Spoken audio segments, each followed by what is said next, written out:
Praise the Lord. Seek ye first the kingdom of God, and everything else will fall in place, is what I have learned through my tough times in my life. I was the second son of my parents uh, in a Catholic family right from birth. I'm Robert. I hail from Pondicherry. I completed my engineering in civil engineering in the year 2000. And after my engineering, I was working in a web development company as a content developer. Though I was from a Catholic family who had a priest in my family, God was somebody whom I met in the church on Sundays. And eventually, when I started my engineering, I studied in a Christian institution where they had regular services in the evenings and on Sundays. So I started realizing that there is a lot that I should need to know more about God. And after I completed my engineering, I was getting busy with life, and I started, looking forward for a job after college, and things went on like that. Immediately after my college, I got a job in a web development company, which was again not a, not anything associated with God. I just had to go for work, which is not again connected to my studies, which I studied as well. So I was feeling a little lost. Uh, I even remember the day, few days before an accident happened to me, I was telling my dad that I need to do something different. I'm not happy with what I am doing. I had to do something different. So I was almost sure that I had to change what I was doing. And that's when on a Sunday evening, when I was going to church in a bike, I was hit, or I don't know really what happened, but I fell down from my bike when I hit somebody who was crossing the road on a crowded bus stand in my hometown in Pondicherry. And that evening, I don't have any remembrance of that event, but my dad told me that I was the one who picked up the phone and called him to come over to help me out. But I vaguely remember that anything of that sort happened. So I was told that somebody fell over me, and I twisted my neck and I broke my neck, which hurt my spinal cord inside. And from that day, I am paralyzed below my chest, and everything below my chest is senseless and paralyzed. God started working miracles right from that day.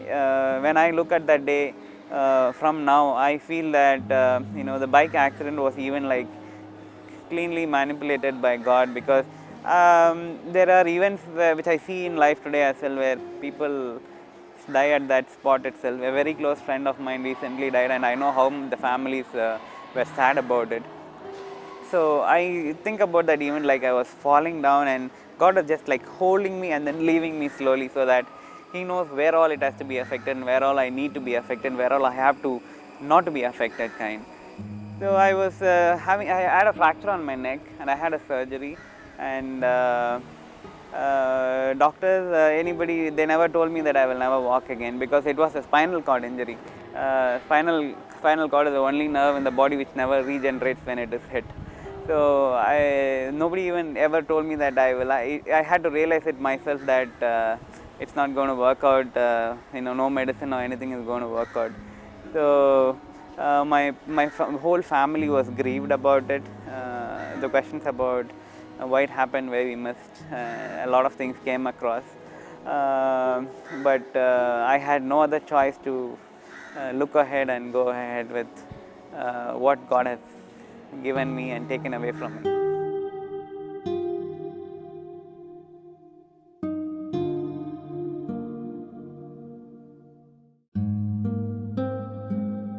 Soon after the accident, I was taken to a hospital which was 150 kilometers from my hometown, and in an ambulance which I don't even remember. And I had a surgery on my neck to stabilize the broken part of my neck, but the spinal cord within was damaged, which paralyzed my body below my chest. So I lost my sensation below my chest, and I still don't have sensation below my chest. And my hands are also partially affected. I can't hold a pen or write anything. So when the only thing which I remember right now after the accident, I remember driving the bike till the point. Then I remember that I opened my eyes. I was with a neck pad, with the nurse telling me, "Don't move your neck," because it was operated. and they told me, no, I mean it's broken. You're not supposed to move it. So it was when I opened my eyes. I mean, I was told not to move my neck. I was a very active guy since my childhood. I used to just keep moving. I had a passion for driving cars, and I'm somebody who always wanted to keep running around, and it was very difficult for me to accept at that point. But then uh, I had the strength within, or at least God gave that to me without even asking, probably at that moment.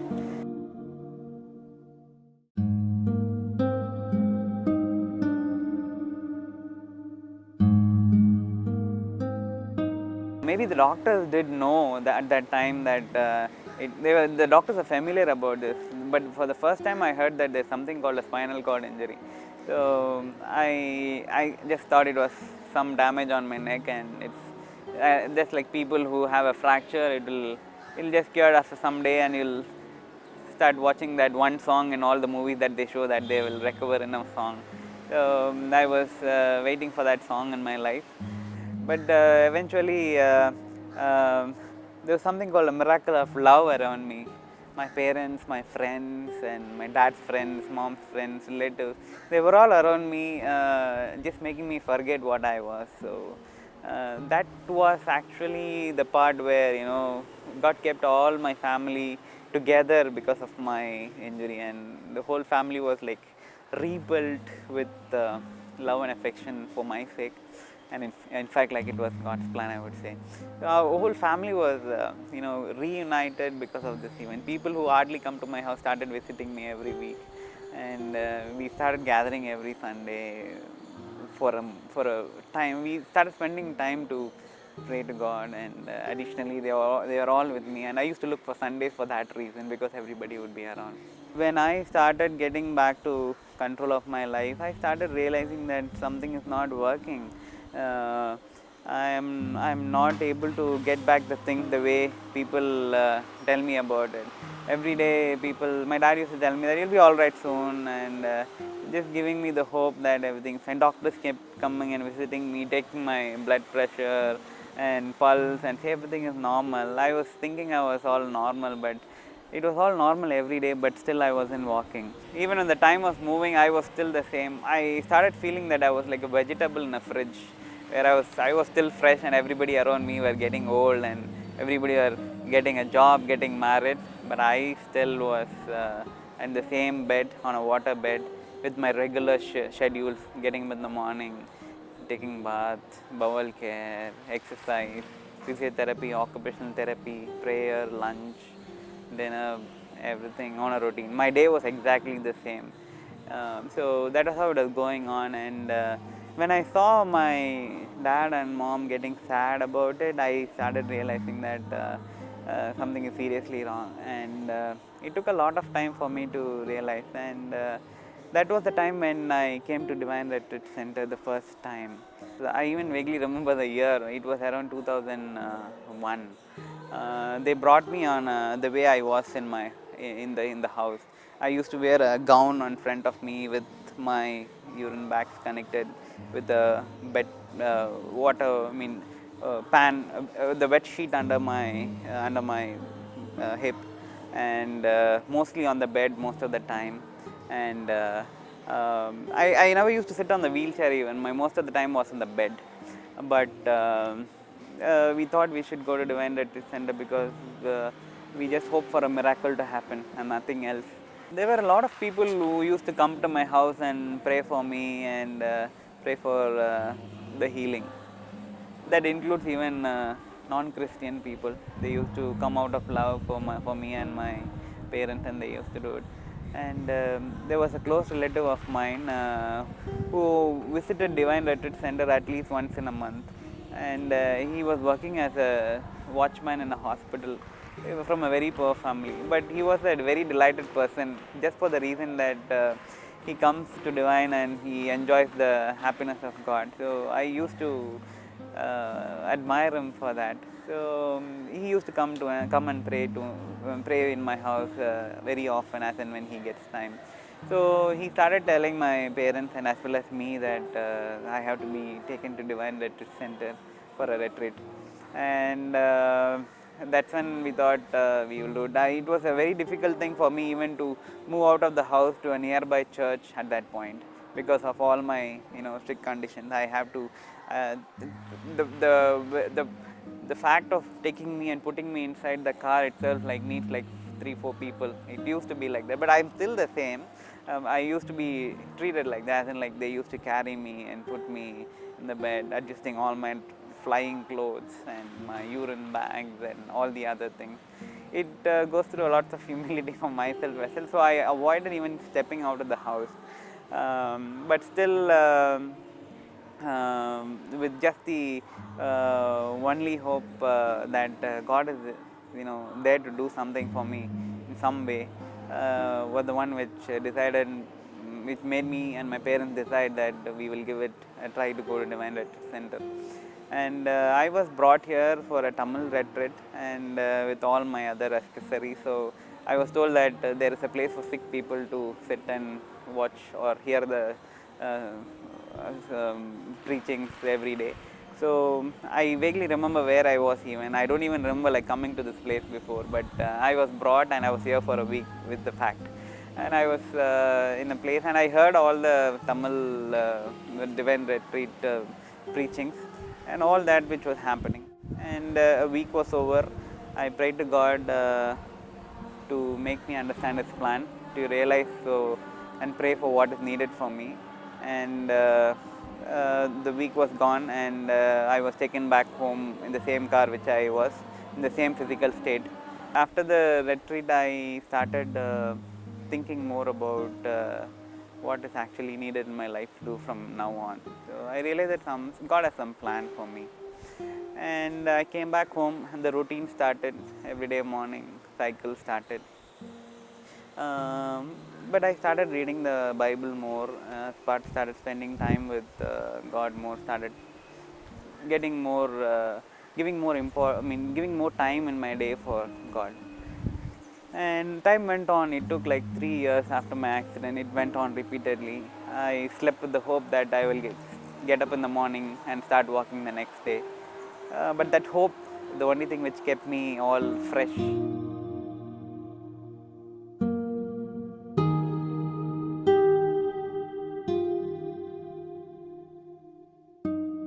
It took 3 years for me to start thinking more. Um, I saw my dad collapsing. I saw him losing his spirit. One day I deliberately saw him different than what he used to be when I was going to bed one night. Uh, that night I didn't sleep. I told myself that it's time to do something different. I don't know what it was, but I had to do something different, is what I decided. I tried everything under the sun: allopathy, acupressure, um, marmakkalai, all kottakkal, homeopathy, everything under the sun, all medicines, no use. And I was doing the physiotherapy every day. One thing which came to my list was going for rehabilitation. So I guess everything has its own time. I still don't know why I didn't go for that rehabilitation 3 years back as soon as my accident. So I was told by my father's superior that there is a Indian spinal injury center in New Delhi where they have some rehabilitation treatment for people on spinal cord injury. So imagine me, I was telling you that I was thinking very much to even go to a church which is nearby to my house, and then to Divine Retreat Center was like a big thing. And now to Delhi from Pondicherry was like I had to travel to Chennai and then to Delhi and then to the hospital with no control on my bowels and bladder. When I decided to go to Delhi, I started thinking about how that's going to work out, because it was such a tough thing to make it. But still, since I had to do something which I have not done already, so that was the only thing which was in my mind. So I stopped drinking water 2 days before I wanted to go to Delhi, so that I don't have to avoid on the way to Delhi. But so we booked the tickets, and I was taken into the flight almost like I was taken on a stretcher, and I was made to sit on the seat with all my flying clothes and all, and with all my urine bags carrying in a flight. But I had to do it because I was so persistent that I have to do something else other than what I was doing all these 3 years. So that was in the month of March 2003. I was taken to that hospital, and I was shown by God the people who live more normal life, uh, more normal life than me, even though they had bigger problems than me. So I was taught there how to live on my wheelchair. Basically, they taught me how to handle all my problems. They had solutions for all my problems. I had list of all my problems. They had solutions for all my problems. So they taught me how to live on wheelchair and live my day normally. Other things which I learned in that 21 days of my rehabilitation in Indian Spinal Injury Center, Delhi, was they told me to start being more mobile. They taught me how to move myself from the wheelchair to the bed to the wheelchair to the car. My car came in there late. They taught me how to get into the car, but this time I was getting into the passenger seat. All these days, my only seat was the driver's seat. I was not too happy about getting into the passenger seat. But still, I thought I have to accept that, and I went ahead. And the other thing which they told me was I cannot hold a pen, but they gave me a pen holder which will help me to hold my pen so that I can write and sign. So when I got my pen holder, I could write better. So I used to use that as my prayer time as well. I used to write my prayers more than praying. So I still have those notebooks uh, which God has really listened to those prayers. And I realize that God has listened to those prayers because He has brought me to this point today. And my exercises turned as prayers, and my prayers came to reality. I realized that I need somebody to help me for a few times of my day. Like I can't button my shirt because of the weakness on my hands. So I had to live with an attender. So that's one of the biggest challenges I have till now. Like accepting to live with a stranger in my life just to help. I can't treat him as an employee. I can't act like a boss, but somewhere in between. But still, it all worked out, all because of my prayers, and God saw my tears and all my troubles. Then I did a course in computers. That's the one which I'm working on this day. It was a programming language called ABAP in SAP. So in the month of June, I did my education in SAP. And in the month of July, I did a certification exam which says that I'm a certified SAP programmer. And in the month of August, I started looking for a job. And in the month of September, I got a job. That was a big day in my life. In spite of being like a vegetable inside a fridge for 3.5 years, I was able to crack it. I was in a place where I would have been even if I had been working all these days. I got into a number one company in the world, IBM, as a programmer. So I started working. So I started feeling the presence of God at that point in my life.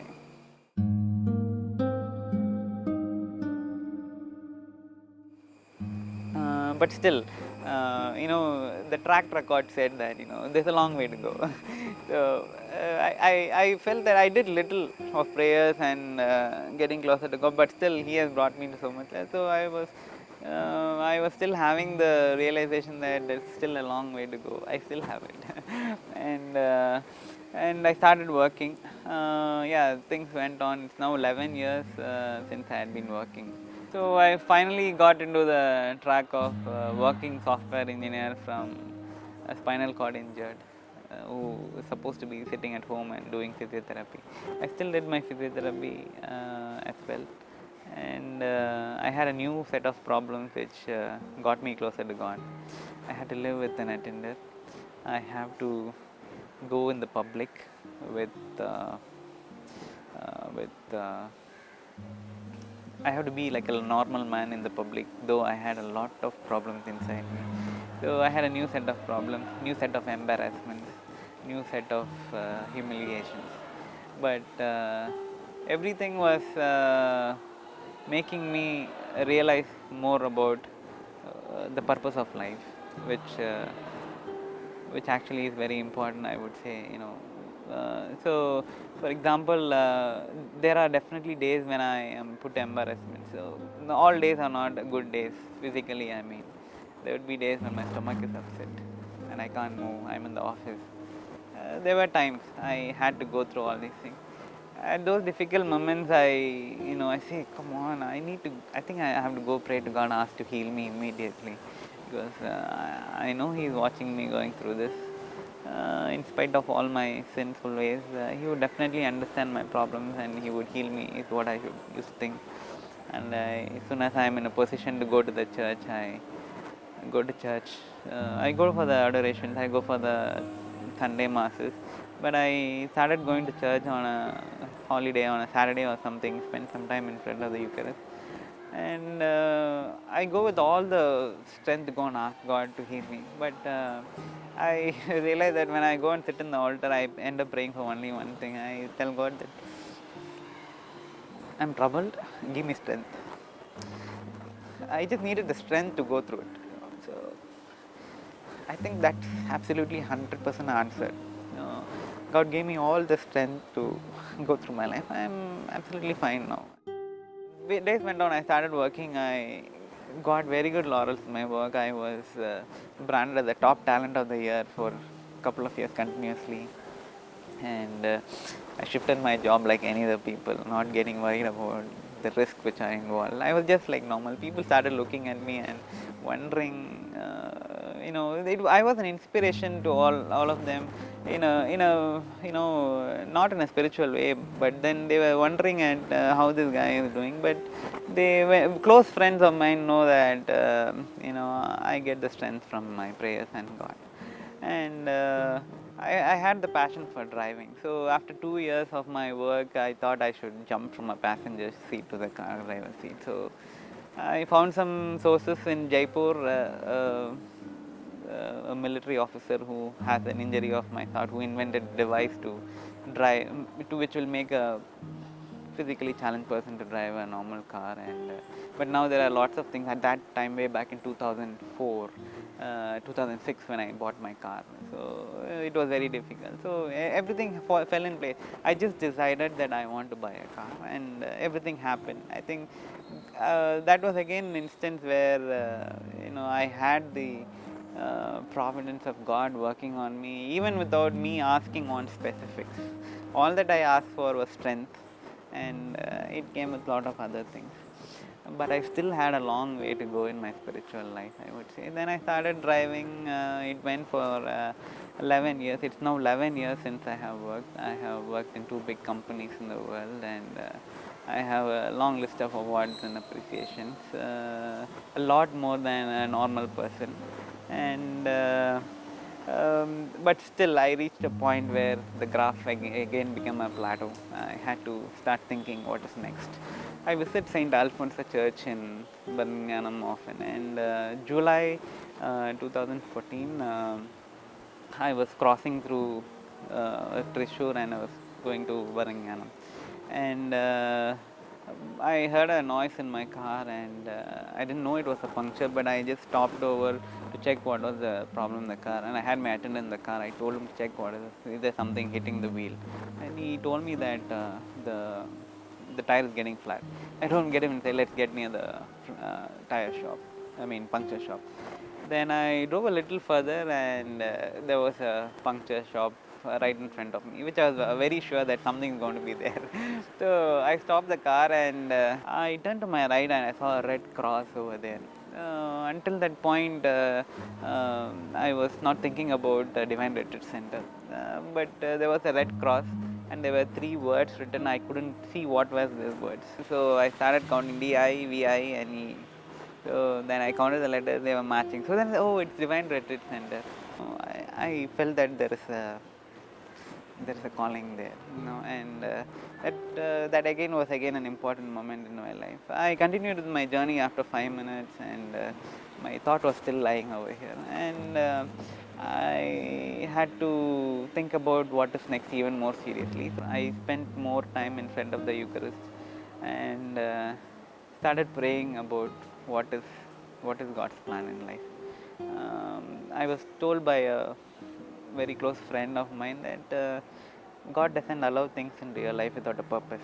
So I was I was regretting for the fact that I have not looked at the reason why God has brought me through all these times, all the tough times, and still successful kind.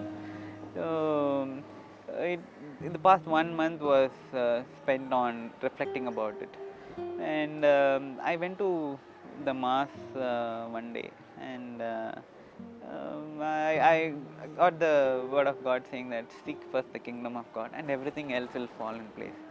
So that's when I got the important thing which I need to. I corrected myself. The major correction I did recently in my life, which is having God in the center of your life.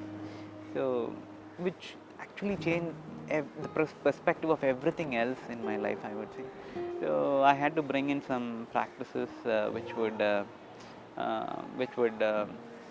regenerate my relationship with God. All these added together with the Divine Retreat Center started falling in place, I would say. So I thought the calling has come. I am here today looking at the past, the day when I came here, which I don't even realize that I was here, and all the things which has happened in my life, and how ungrateful I was um, to even give the word of thanks to God. I don't think I can still even thank God for what He has done. He has done so much in my life. Though it was not a physical miracle, but every day of my life looks like a miracle to me now when I look at it. This past 1 month where I had the calling to come to Divine Retreat Center, there was one passage in the Bible which touched me a lot on a Sunday reading. It said, it's in Mark 7:33. It was a place where Jesus heals a deaf person. So they were crying out to Jesus to heal him, and there is a statement which says, Jesus took him aside and then healed him. So the healing part was not that interesting than the taking aside part. I was thinking about the moment how that person would have felt when Jesus had put his arms and took him aside. So that made me feel so warm, and I wanted that. I wanted to keep Jesus in the center of my life. And I was reflecting about it, and I came to Divine Retreat Center this week, and the Sunday, the first day of the Mass. The reading was made as this, so which made me connect all the dots, like Steve Jobs said. My car stopped. I was going through a lot of things, important phrases, which touched me, and I come here on Sunday. I listen to that, so. I was such a faithless guy that I had to look for signs to believe them. So I'm here happy, and it is definitely going to help me live a better life when I step out of this place. The problems will lose its sense about problems. That problem will not be a problem if you have God in the center of your life. It's what I have learned in my life through this, and I still say that I have a long way to go. I have this treasure in clay jar so that it may be made clear that this extraordinary power belongs to God and does not come from me. I am afflicted in every way but not crushed, perplexed but not driven to despair, persecuted but not forsaken, struck down but not destroyed, always carrying in the body the death of Jesus so that the life of Jesus may also be made visible in my body.